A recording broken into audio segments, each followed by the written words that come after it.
Hey everybody, it's Eric Balance coming to you with the Resilient Minds podcast, where I feature beautiful entrepreneurs, thought leaders, and experts in their field, where they help us discover their X factor, their experience of life, only to discover how they were able to accomplish and find out their why factor, their big why, their purpose in life.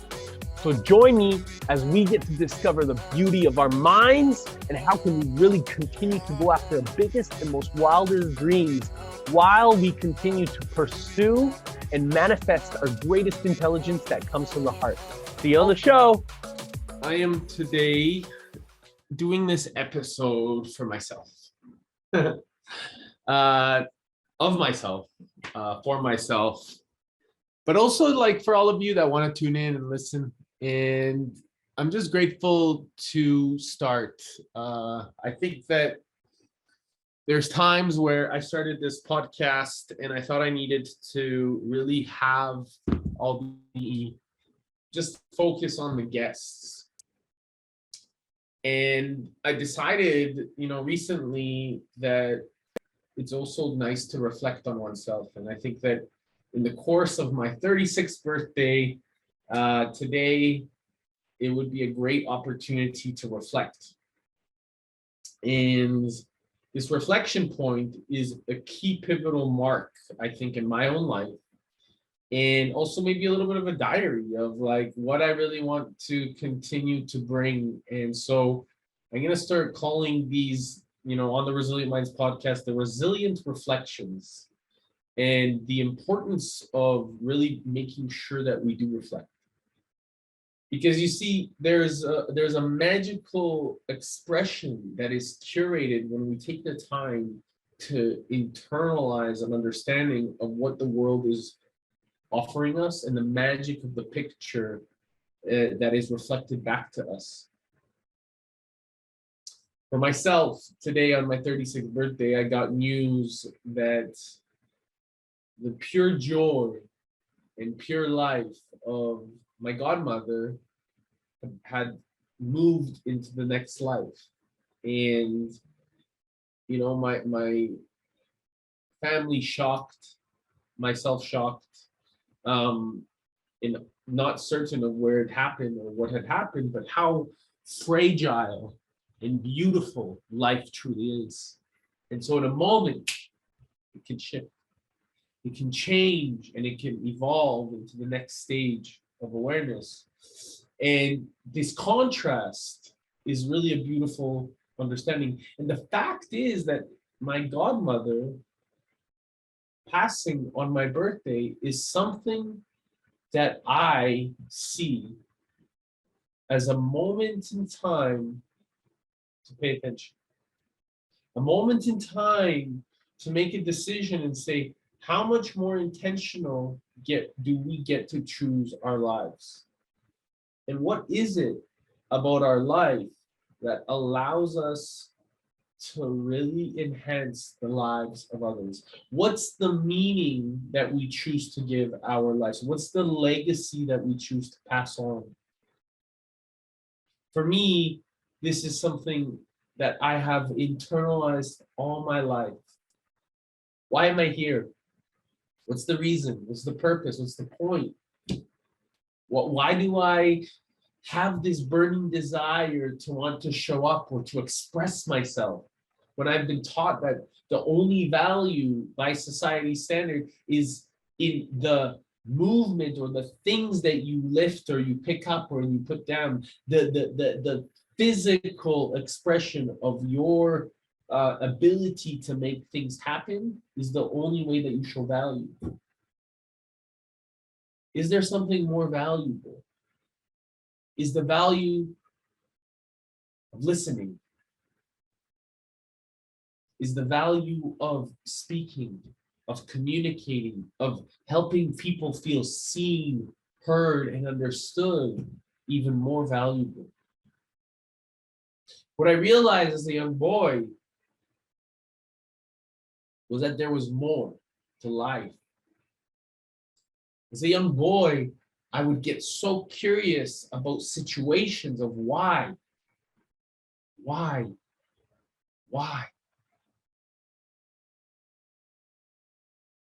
Why do we choose to do things in a certain way? Why do we choose to not listen to our children even more? Why do we make things and say, this is not right and you're wrong?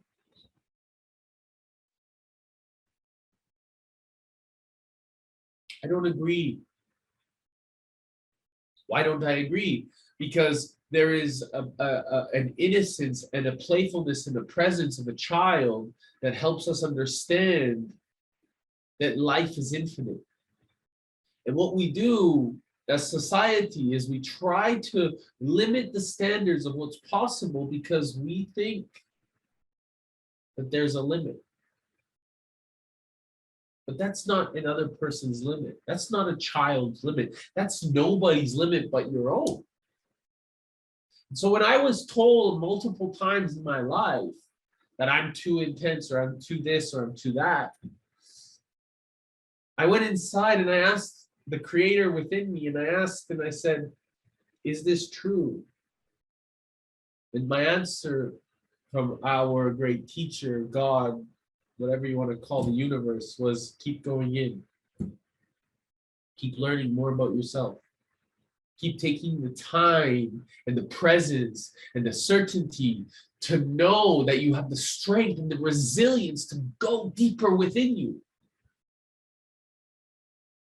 What is it about societal standard and the structures that we've been passed on that are trying to limit us from going inside, to allowing us to focus on an external perspective and thinking that there's things around us that are more valuable than a human life, than a human being, than the ability to listen to a person, to be present with them and truly hear them?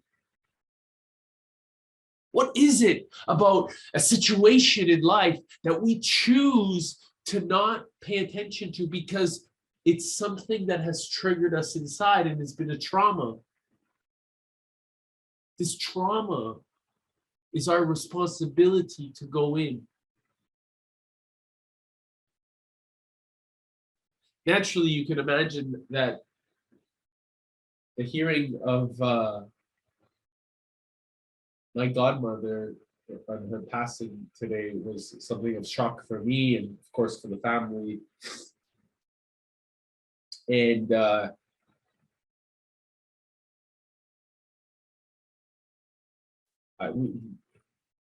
it just happens. It just happens. And this happening, this eternal bliss and spark, it didn't like stop. It just moved on, right?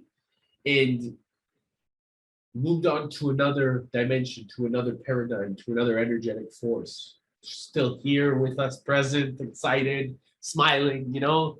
Her energy is still here. That's why it's illuminated into this video, into this expression, into what's being shared here. And it ignited something in me to want to share even more about the importance of life because of the element of death. It allows us to see the beauty of what we are here to accomplish.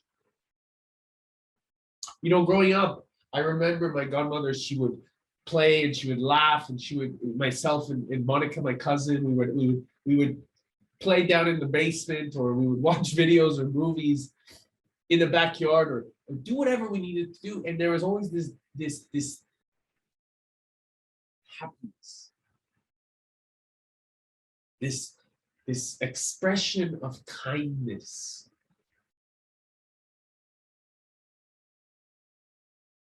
How can we live and be more kind to each other? How can we reflect back at each of our situations in life and take a moment and say, you know, I could have been more sweet. I could have been more kind. What if we just started doing that now? What if we started to appreciate each person that we come across and give them a smile,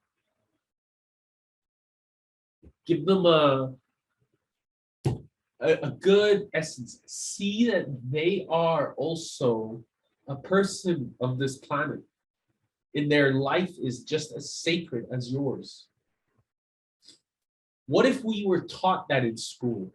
What if our children understood that each person, no matter their race, their color, their creed, their financial status, is just as valuable because of the sheer fact that they're in this earth, in this form? What kind of world could we create, co-create? Over the course of my years, I was raised religious, and I really found a lot of paradigms in the religious perspective. It gave me a misunderstanding of what true masculinity looked like. And this perspective, although it was of a greater power, it didn't help me identify and heal my internal masculine self. And so I got curious and went into deeper spirituality and spent more time into the spiritual realms of understanding. And I saw then that there was more of this like feminine side of me that actually was needed to be healed. But then I realized also that there, in that realm of possibility, in that paradigm, that there is actually a lot of wounded femininity. And so I really tapped into a more expansive way where I found that pure source consciousness allows us to be ourselves. If we tap in to an essence that infinite of pure source consciousness, we can learn to not only heal ourselves, we can heal our ancestry, we can heal the people around us, and we can tap in to a presence that allows us to be whoever we choose to be, whatever identity that you want to step into and you want to cultivate in this reality. Imagine if our children all knew that that is possible. And one thing that I would love to even correct myself as I say that is they already know. It's usually the parents that take them away from pure, because they come in as pure source consciousness. And the parents pass on some sort of a belief system, society's belief system that is usually a trauma that then allows the children to grow up into believing them. Because guess what? I don't know about you, but when I was a boy, my parents were everything to me. They still are. The difference now is that I choose to think for myself. Now, imagine if we were raising our children with that level of curiosity, where perhaps we could start listening more to our children and listen to their infinite imagination. Could we get more curious? Could we start creating and making things happen from their level and start serving? Because we're borrowing the future from our children. We're here right now creating a future for ourselves and our children. So if we're borrowing the future from our children, would it not make sense to start listening to their imagination and start building based off of their imagination? Because we know that we're leaving it to them.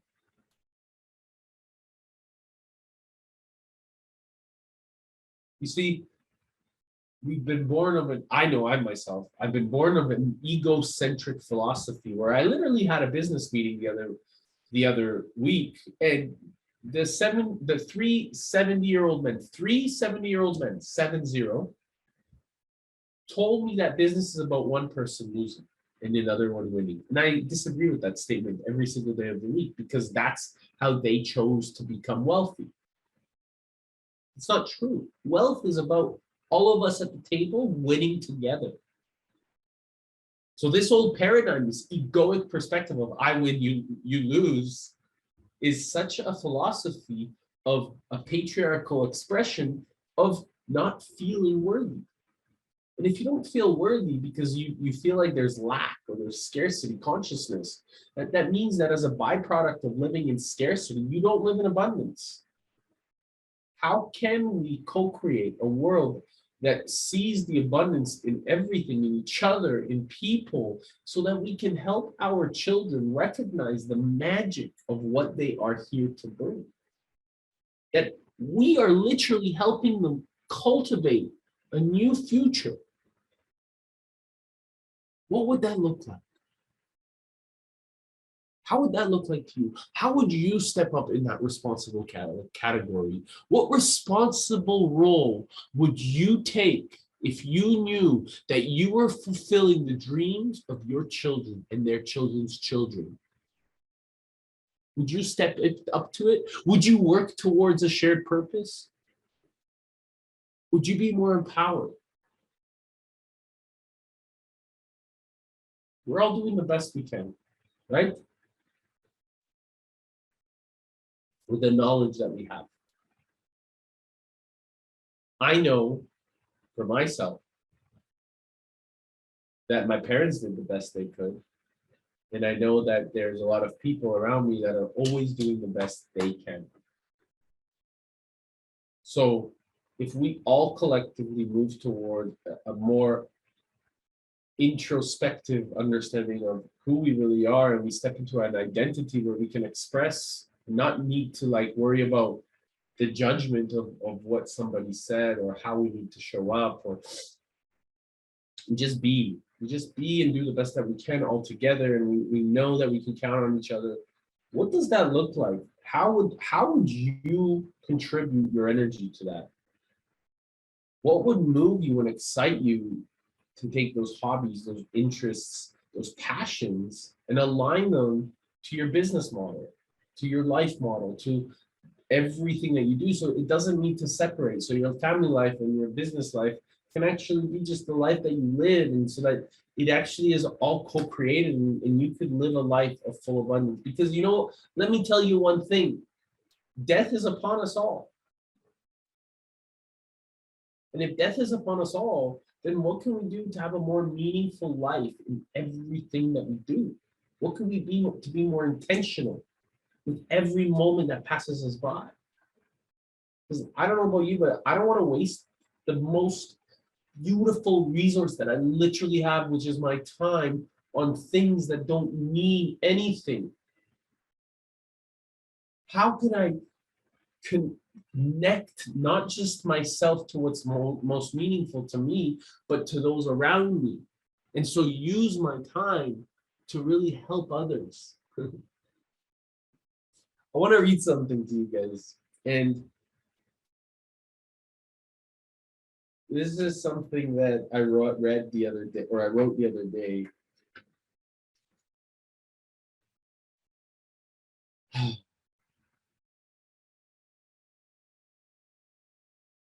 My birthday morning.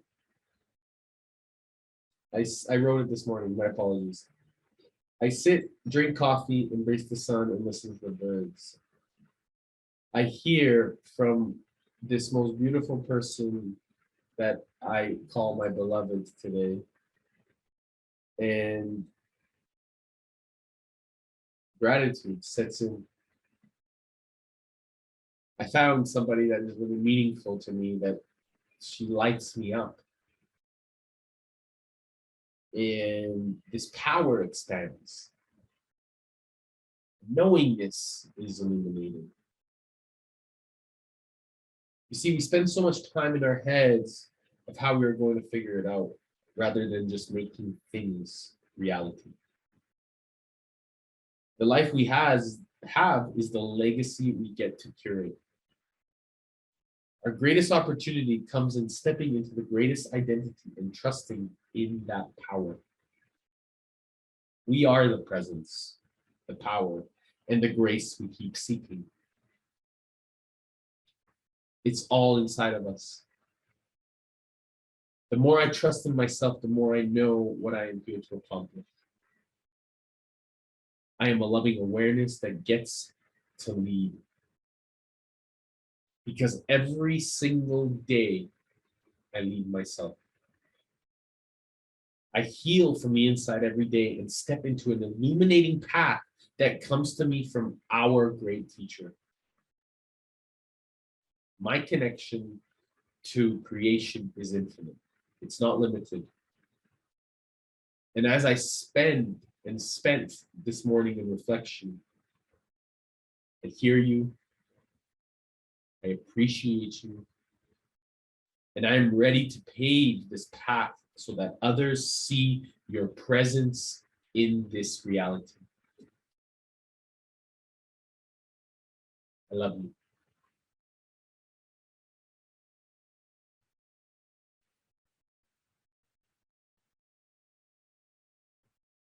What does it mean to know our path? Does it come at a source of conviction? Does it come at a source of reverence? Does it come in a place of alignment that allows us to know that we're something and so much more greater than we've ever imagined ourselves to be?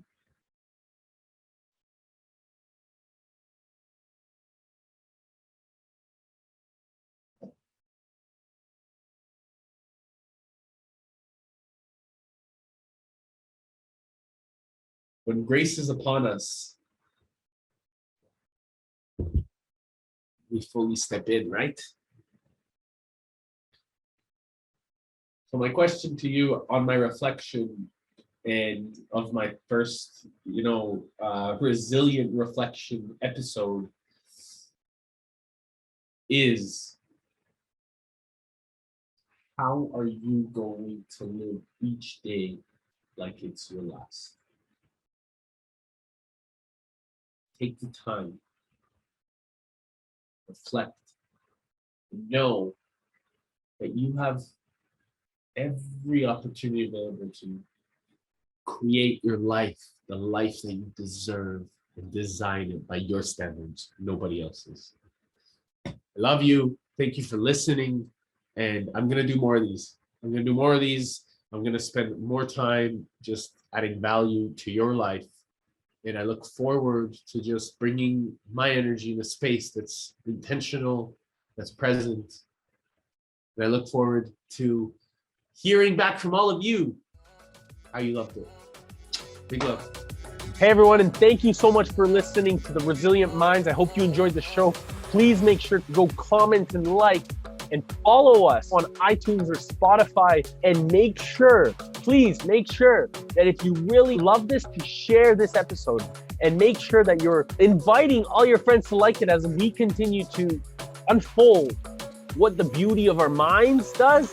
More importantly, how powerful our heart level of intelligence can be when we combine our heart and our brain together. And more importantly, make sure you take the time to take a look at what we're doing at Balanced Media Ventures and how we can actually really support you in doubling your impact, your income, and your influence, and how you can bring your life's greatest vision into your purpose and create it from that level of reality. Talk to you soon.